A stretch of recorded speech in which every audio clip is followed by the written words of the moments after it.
Hi you guys, Kirkland here. It's Sunday, January 26th. I just want to say thank you for everyone who's been watching my videos of the tomes the last few days.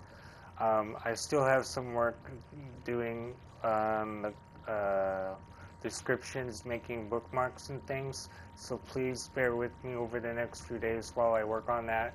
I have some bookmarks on the earlier videos, but I've just been kind of cramming these videos in to get them posted so you guys can watch.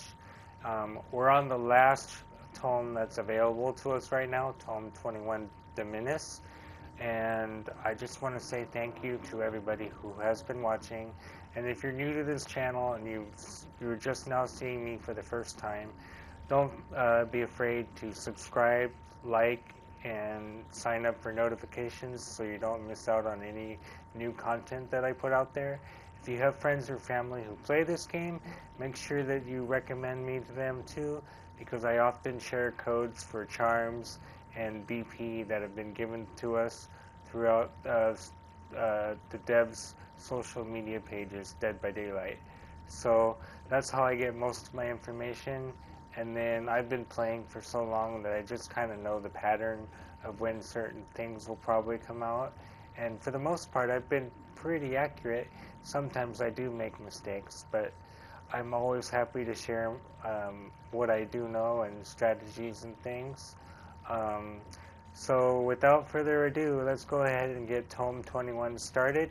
And I'm going to unplug my microphone when we get started so you guys don't hear my noisy PlayStation in the background. I wear hearing aids, so I didn't realize how much noise it was making in the background, and I realized that it might have been distracting to some of you. So I'm going to go ahead and unplug my mic, and I'll be back. If for some reason I stop, it's because I'm out of recording time, but don't worry, there'll be other parts to this video, so make sure to follow up. Until then, this is Kirkland wishing you well. Be safe out there in the fog, and let's enjoy what's out there. Bye for now.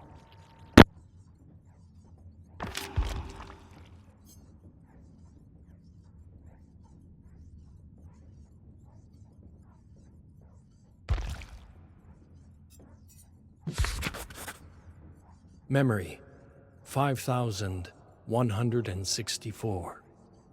The first thing he notices about her is her courage. For her to even step foot near his castle, where neither armies nor thieves dare tread, let alone stand here, facing him, not begging, not cowering, just plainly asking for his help. You come to my home and dare to ask me to help you help them? A rumble comes from his chest, a sensation he has not felt in years, perhaps decades. He erupts with laughter.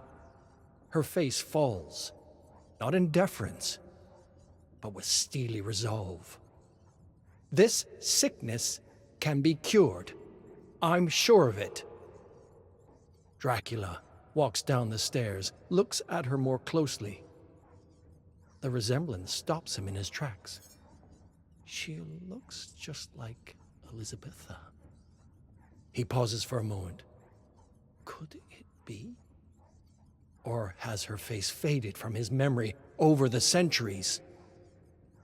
I appreciate your bravery in asking this of me. He pauses, gestures towards her. Lisa.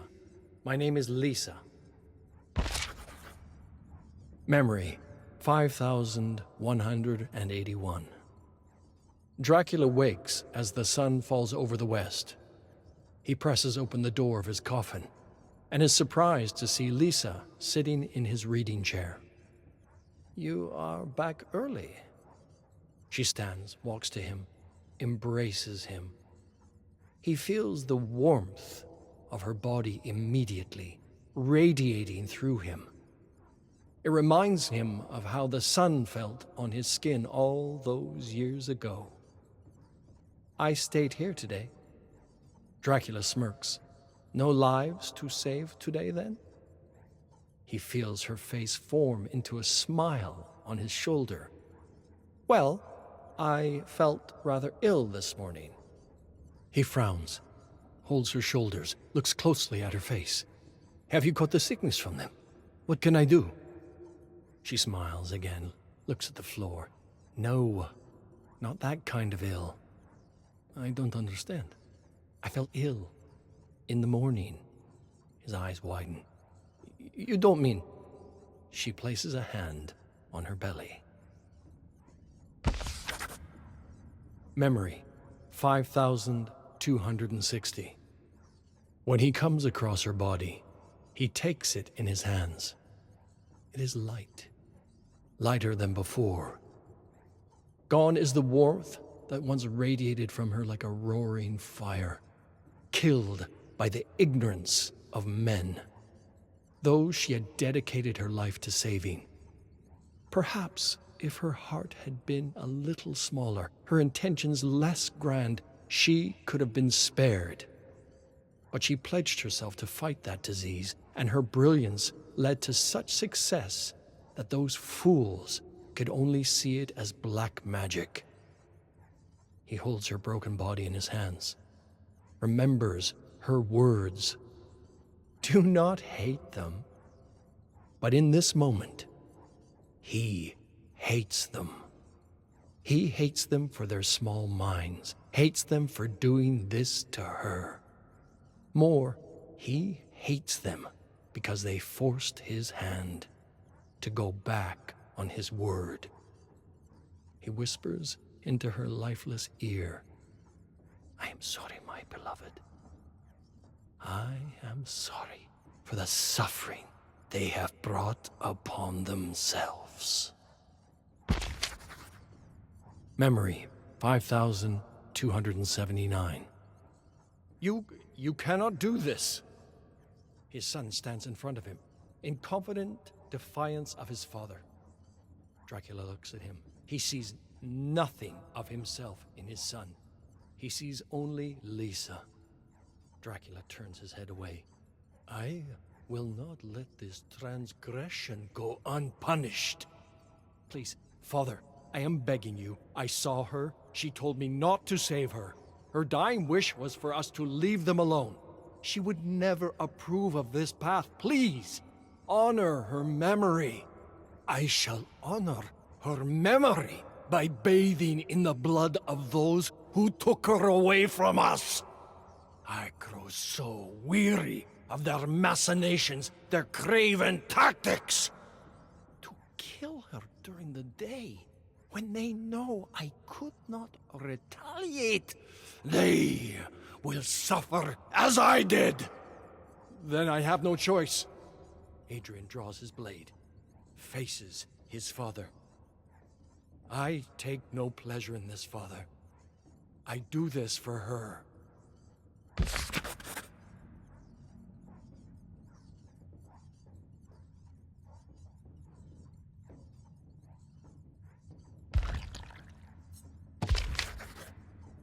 Memory, 5,293. He stalks the castle floors, looks upon the army he has raised, terrible, twisted creatures. He hears the grinding of bone across the marble, the flaps of leathery wings. Despite all the noise and chaos, his castle still feels empty. He has spent months summoning, gathering this loose coalition of monsters under his banner. But he can feel nothing for them but disgust. He wordlessly walks past the ghouls and devils as they growl and snarl and gnash their teeth at one another. While they will wreak havoc on those miserable souls who took Lisa from him, they will be disorganized. If only his son were here.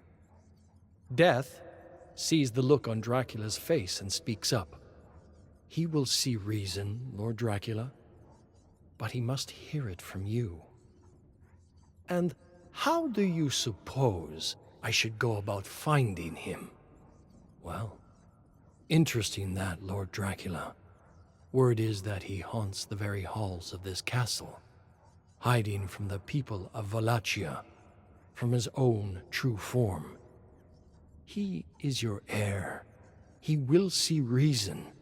Dracula sneers, levels his eyes at death. My heir? I gave him everything, and he turned on me. Tell me, what more a father can I be? What more can I give him to make him see this reason? Death turns his head to the legion of creatures in the great hall. I did not mean to suggest that you had not done everything for him. Just that he lost her too, his mother. And a fire must too burn inside of him. Dracula pauses, considers this advice, considers his own blood, somewhere in this very castle, still so close. I shall consider this, Death. Thank you. You have given me much to think about. Memory, 5306. Dracula snarls. Another Belmont. Of course it's another Belmont. Indeed, Lord Dracula, he... Enough! Send everything we have to stop him. Be gone. Belmont. Just saying the name makes his lip curl. Generations upon generations of them, foolishly dedicated to ending vampires' bloodlines. All because their progenitor, Leon, couldn't see the big picture. Foolish or not, that weapon passed down through their family is a true threat. The vampire killer. They never were ones for subtlety. This new one, Trevor. Dracula has heard rumors of him, but nothing that made him sound like anything more than a pale imitation of his forefather. The last of his line, too. Dracula smiles. This may be less of a threat, more of an opportunity. End the cursed Belmont bloodline here, in this castle, and none will stand in his way to bring all of Wallachia to heel. Memory, 5336. Dracula hears the dull thud of footsteps as they march up the stone stairs to his keep. 4, by his count. He sits back in his throne, waits for them to arrive. He looks to the painting of Lisa, unchanged after all these years. He touches his own face, same as it was all those centuries ago. He thought of the sadness that comes with loving a human, watching them grow old, staying the same all the while, never able to truly be present with them through life.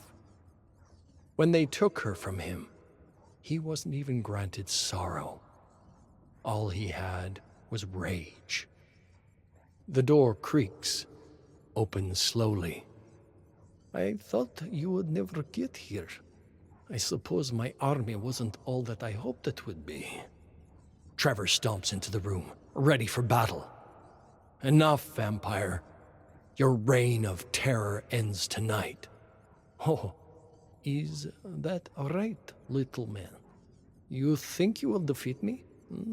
Many have tried. Behind him come others, a young woman, a quiet determination in her eyes. Another, the rebel whose attack he had turned years ago, his curse broken, and his son. The bloodthirsty grin falls from Dracula's face.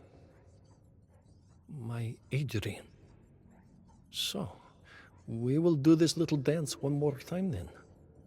You could have joined me. We could have had our revenge. His son lowers his sword, points it at Dracula. I honor her in my own way, Father.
Memory 3117.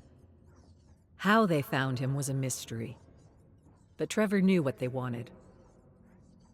The road to Wallachia is long, and he is the only traveler.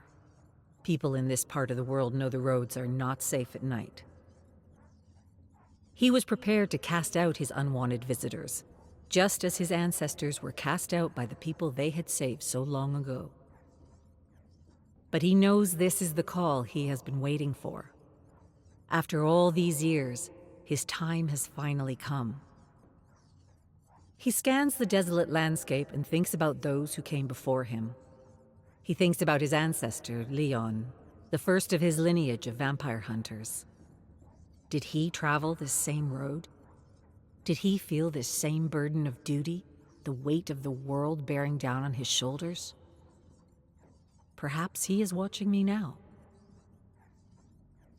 The crumbling walls of Wallachia rise up in the distance. Trevor's blood chills in his veins. It has been too long since I last returned home. What kind of welcome awaits me here?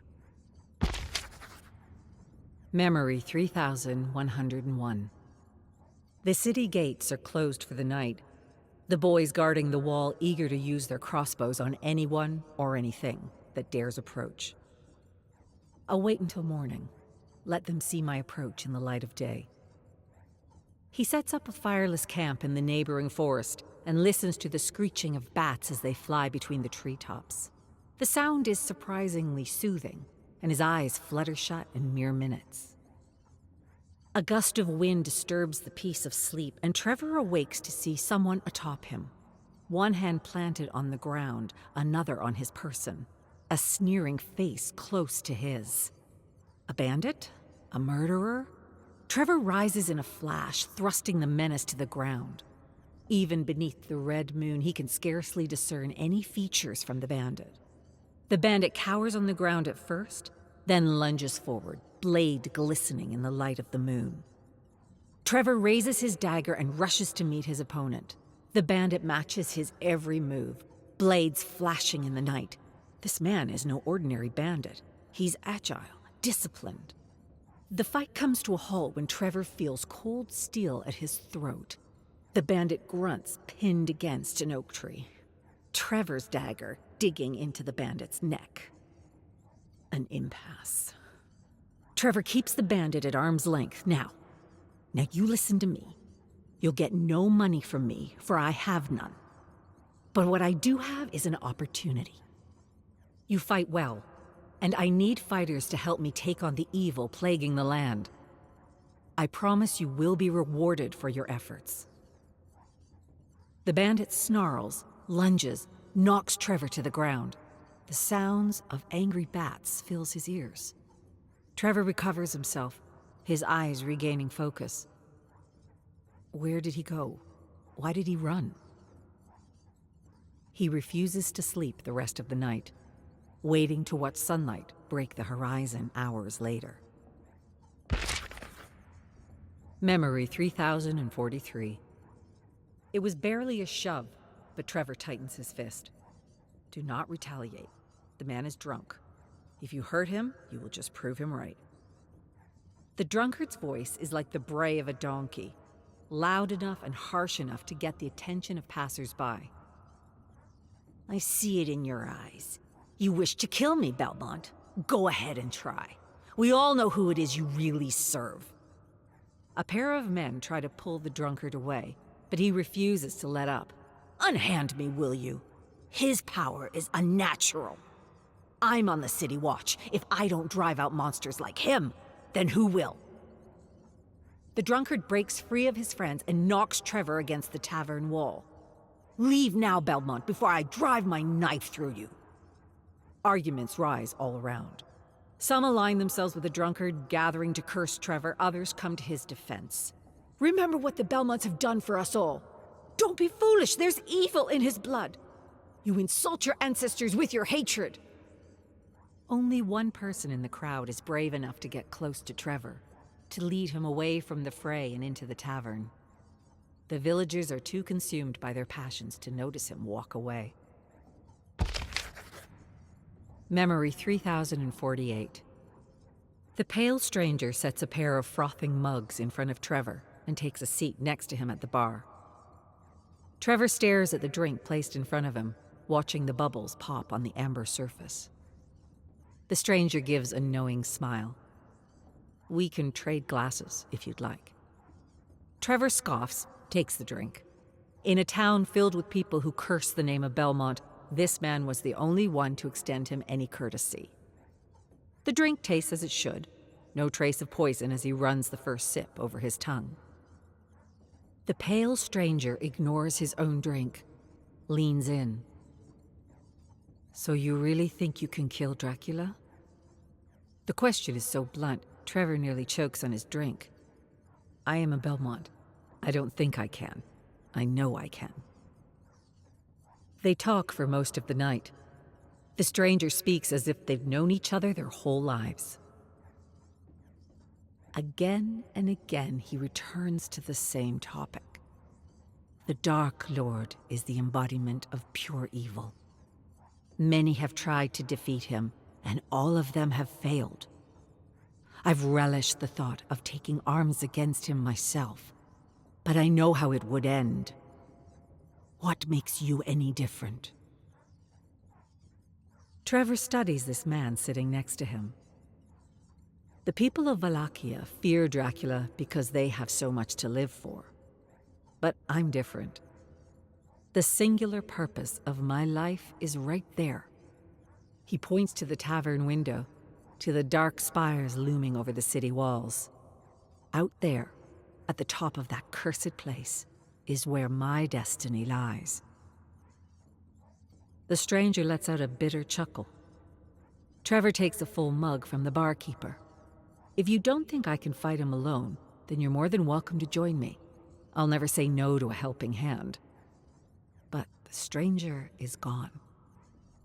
Outside the bar, another day begins. The beginning of the end.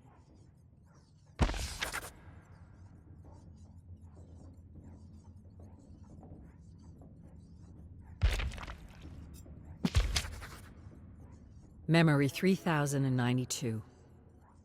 The castle loomed large on the horizon.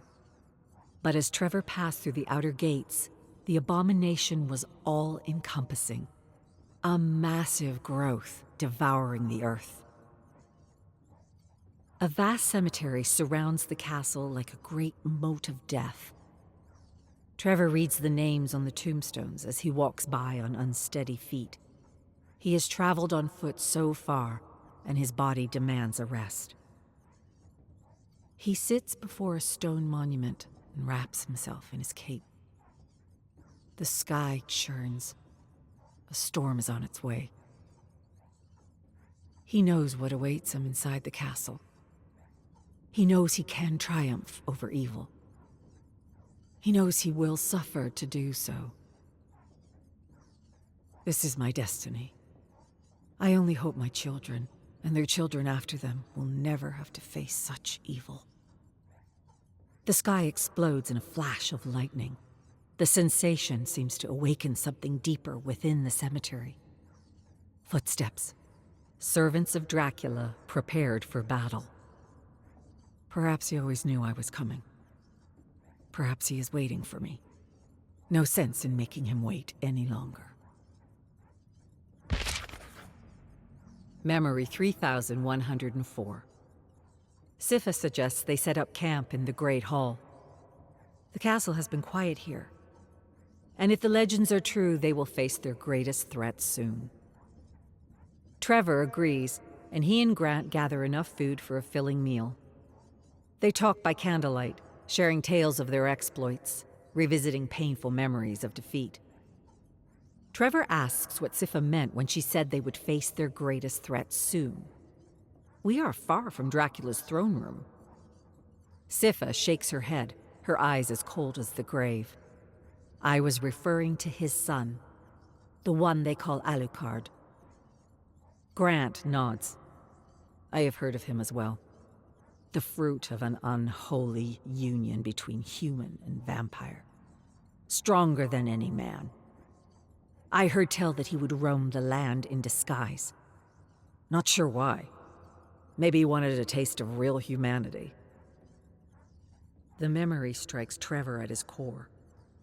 It was mere days ago that he first arrived in Wallachia. Cold eyes met him there, whispered curses, threats veiled and made plain. Only one had treated him with dignity. He looks at Siffa and Grant on either side of him, quietly finishing their meals. This Alucard might be the threat Siffa says he is, but Trevor can't shake the feeling he will be something different altogether. Memory 3110. Trevor looks up at the vaulted ceiling. The flickering light from their torches struggles to climb the walls. He can barely see the bats circling so far overhead. But he can see their fluttering wings, hear their familiar screeching.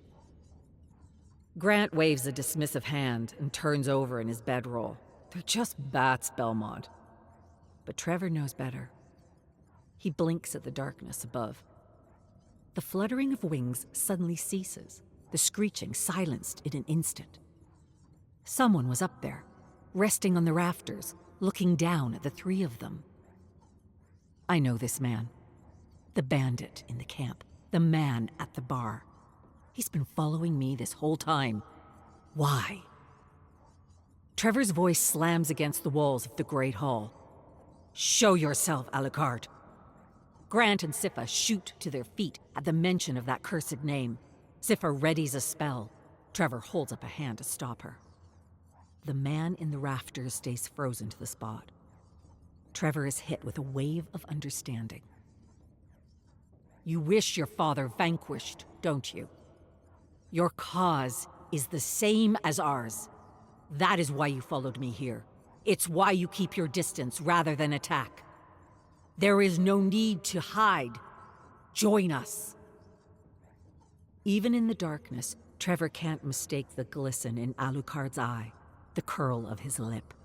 He leaps from the rafters, his falling body dissipating into a raging swarm of bats. The three vampire hunters shield themselves against the bats as they swoop down, barreling towards the door leading out of the Great Hall. Trevor checks Grant and Siffa. No one was injured in the attack. They listen as the screeching fades down the long corridor, punctuated by a powerful demand. Find me. Prove your strength.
Arcus, 10,333.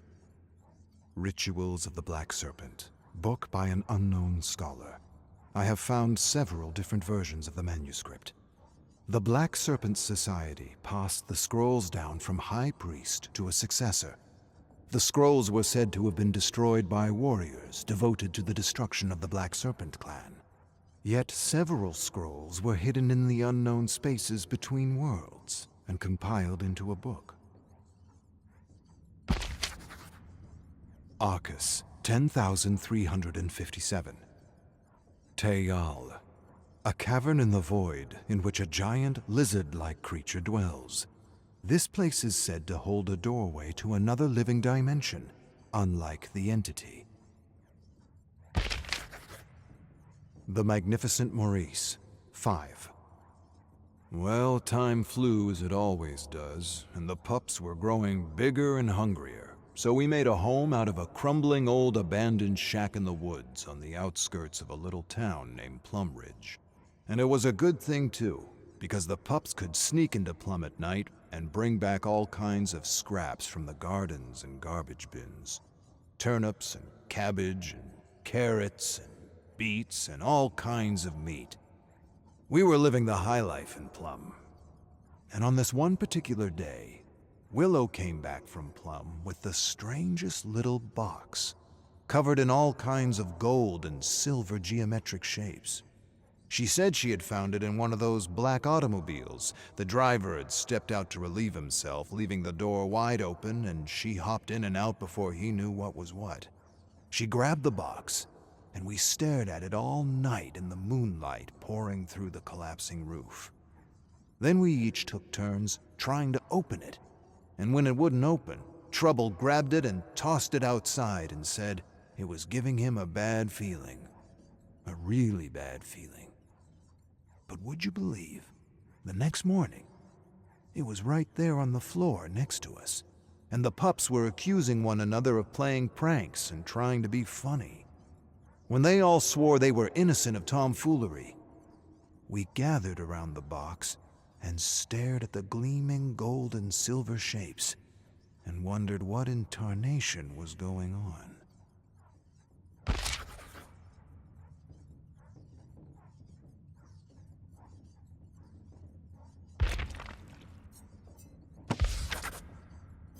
The Lost Battalion, to fight another day.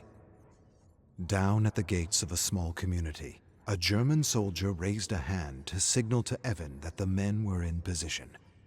Evan didn't know how long he had been in this terror world, but he had somehow managed to unite his men with the enemy so that they could improve their odds against whatever this hell threw at them. Now they found a gated town of survivors who had created a community with homes and buildings that reminded Evan of his hometown. It was ripe for the taking. And just as he was about to whistle the attack, he hesitated, sensing he was stepping into a trap. Instead of signaling the attack, he raised his hand for his men to hold their positions. Then he lowered his war mask and scanned the area, taking slow, deep meditative breaths. Ambush. Definitely an ambush.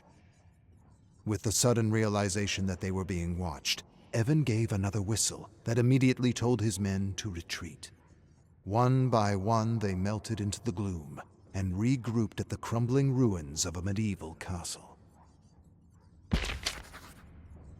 Day of night, soldiers at the gates. Atop a watchtower, Mahan watched the German soldier approach the gates of their small town through the scope of his rifle. "What are they waiting for?" Jaden approached Mahan from behind, holding a sword he had pulled off a statue in a lost realm. Mahan didn't respond as he searched the fog with his scope and found the pack's leader holding his hand up, telling his men to hold their positions. He watched him lower his mask and scrutinize the gates. He then looked up at Mahan and smirked. Haley inched up to Mahan. They know. But before he could answer, they heard a shrill whistle, and Mahan watched the pack retreat into the fog. He lowered his rifle. "They'll return," he said flatly, adjusting his turban. "We need to be better prepared." "How many?" Haley asked. "I counted 12, give or take. Soldiers. Our world, or a world like it, circa 1918. "I'm not concerned." Jaden held the sword close to his chest. "I am. Their leader has instinct." "I've got instinct," Jaden offered. "Not like him." And Haley and Jaden followed Mahan down the ladder to warn the others that the rowdies had retreated, but that he was sure they would return with a better plan.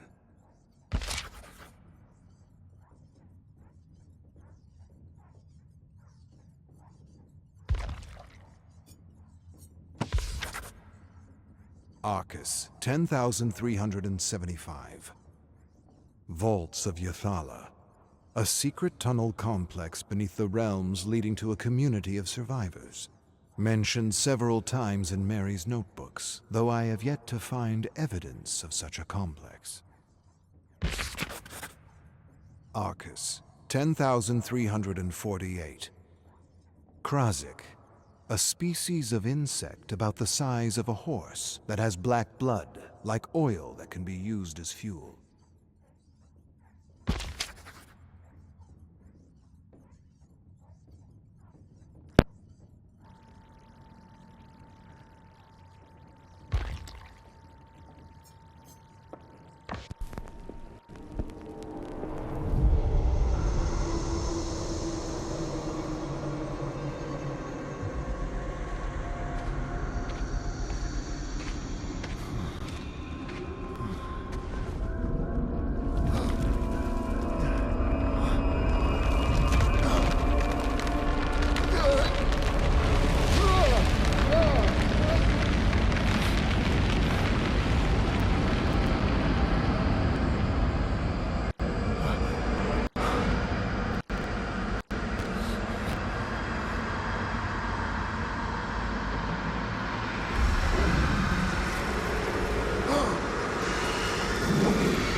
Alright, you guys, well, thanks again for hanging out with me during all these tomes, and I hope you enjoyed all the videos, and I will be back in the near future once more tomes come out.